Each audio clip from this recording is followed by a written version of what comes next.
ओम नमः शिवाय। शिव महिम्न स्तोत्र क्या है और इसकी रचना किसने की थी? शिव महिम्न स्तोत्र गंधर्वराज पुष्पदंत द्वारा रचित 43 छंदों का एक स्तोत्र है, जिसमें भगवान शिव की महिमा का वर्णन किया गया है। उसमें कहा गया है भगवान शिव से कि आपकी महिमा तो अतुलनीय है, उसका वर्णन करने में कोई समर्थ नहीं है। संसार की सारी अमंगलमयशील वस्तुएं आपके पास हैं, फिर भी आपसे ज़्यादा मंगलमय कोई नहीं है। इस तरह से बहुत सुमधुर स्तुति है, बहुत सुमधुर स्तोत्र है। इस स्तोत्र की रचना गंधर्वराज पुष्पदंत ने की थी। इसके पीछे ये कथा आती है कि एक राजा चित्ररथ थे, जो बहुत भगवान शिव के भक्त थे, और उन्होंने एक मंदिर भगवान शिव का और एक वाटिका बनवाई थी। उस वाटिका में दिव्य पुष्प लगे हुए थे।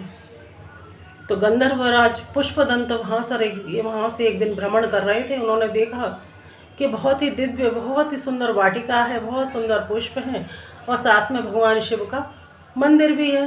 तो राजा चित्ररथ की तरह से पुष्पदंत भी भगवान शिव के बहुत बड़े भक्त थे। उन्होंने वहाँ पर पुष्प तोड़े और भगवान शिव को अर्पित कर दिए। अब रोज़ का यही क्रम हो गया। अब राजा को वो पुष्प मिलते नहीं थे चढ़ाने के लिए। वो बड़े परेशान हुए।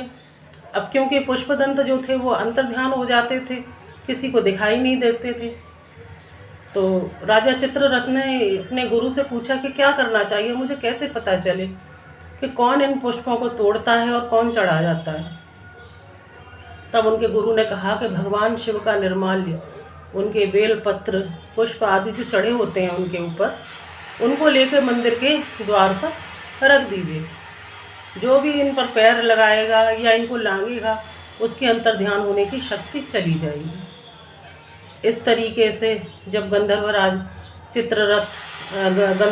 पुष्पदंत आए और वे राजा चित्ररथ के मंदिर में गए और उन्होंने वहाँ पर वाटिका से पुष्प आदि तोड़कर जैसे ही उन्होंने निर्माल्य को लांघा, उनकी अंतर्ध्यान होने की शक्ति चली गई। अब भोर होने में कुछ ही देर थी। राजा के लोग आते और वो उनको पकड़ लेते। तो उन्होंने उसी समय वहाँ पर ध्यान लगाया और पता किया कि ये कैसे हुआ। तो उन्होंने भगवान शिव की महिमा में उनको प्रसन्न करने के लिए प्रायश्चित स्वरूप इस सुंदर शिव महिम्न स्तोत्र की रचना की, भगवान शिव को अर्पित किया। यह स्तोत्र भगवान शिव प्रकट हुए और उन्होंने गंधर्वराज पुष्पदंत को पुनः उनकी शक्ति प्रदान की और उनको आशीर्वाद दिया।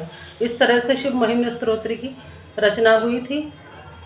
भगवान शिव का अभिषेक आदि करके शिव महिम्न स्तोत्र का पाठ करने से सभी तरह के कहते हैं पाप नष्ट हो जाते हैं, बहुत पुण्य मिलता है। शिव तांडव स्तोत्र की तरह से इसकी भी बहुत सुंदर महिमा है, बहुत अच्छी महिमा है। भगवान शिव इससे बहुत प्रसन्न होते हैं। ओम नमः शिवाय।